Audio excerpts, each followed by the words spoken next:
Bill Gates was quietly becoming the biggest private owner of farmland in the United States. But as of February 2021, Gates has made headlines across the world for purchasing nearly 250,000 acres across Louisiana, Arkansas, Nebraska, and Washington. Why is Bill Gates buying up so much land?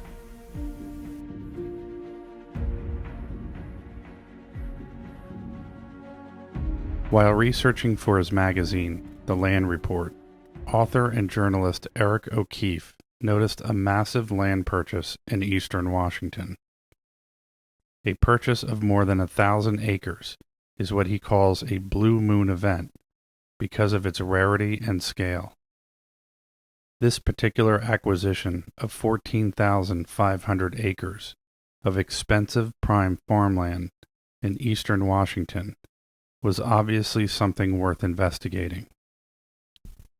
The purchase is part of a broader 269,000 acre land portfolio belonging to Gates and associated entities across 19 U.S. states, with the largest holdings in Louisiana, Arkansas, and Arizona. O'Keefe tracked the purchase to a small Louisiana firm called Cascade Investment, LLC.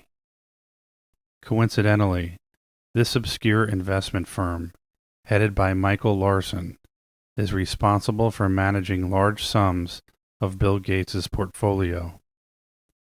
In 1994, the Gateses hired the former Putnam Investments bond fund manager to diversify the couple's portfolio away from the 45% stake in Microsoft while maintaining comparable or better returns.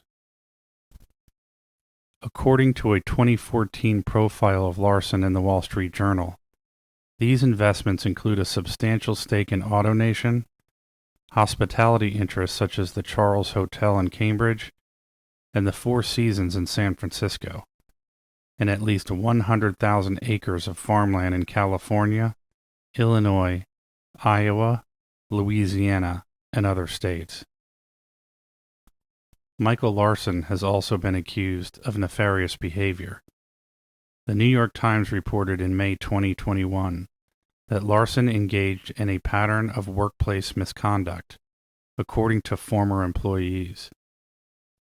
Over the years, at least 6 people, including 4 Cascade employees, complained to Mr. Gates about Mr. Larson, according to former employees and others with direct knowledge of the complaints.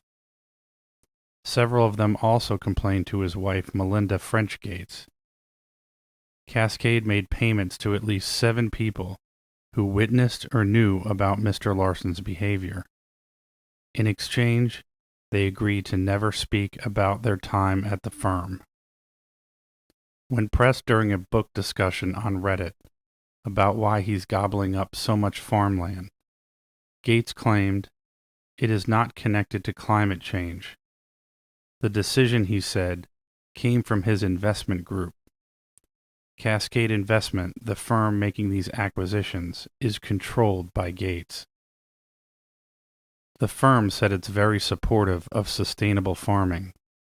It is also a shareholder in the plant-based protein companies Beyond Meat and Impossible Foods, as well as the farming equipment manufacturer John Deere.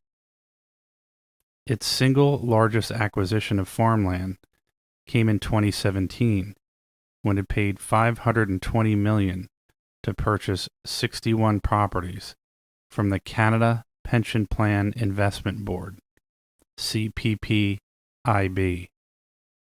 This parcel, which apparently makes up the bulk of Gates' farmland holdings, had previously belonged to Agriculture Company of America, a real estate investment trust acquired by CPIBB in 2013.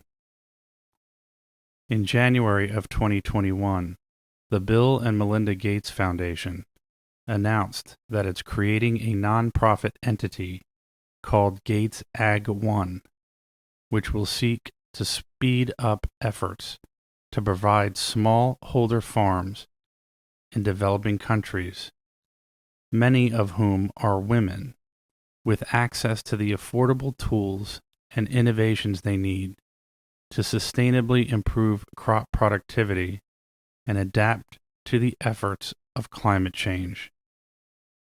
Other questions put to Gates during his Reddit AMA session similarly touched on the sustainability of the agri-food system.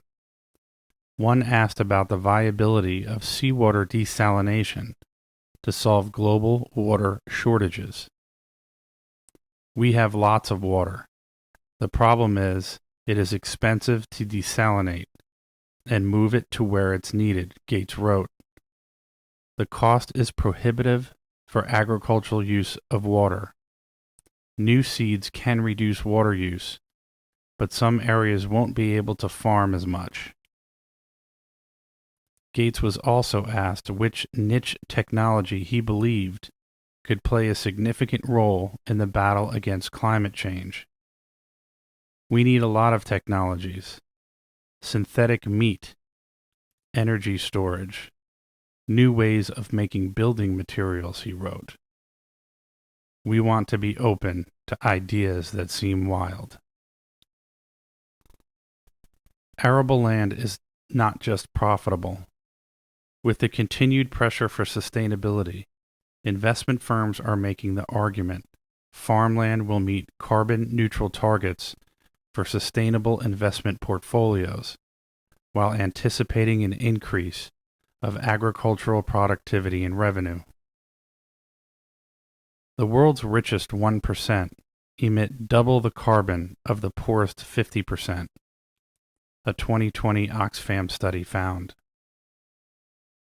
Moreover, according to Forbes, the world's billionaires saw their wealth swell by $1.9 trillion in 2020, while more than 22 million U.S. workers, mostly women, lost their jobs.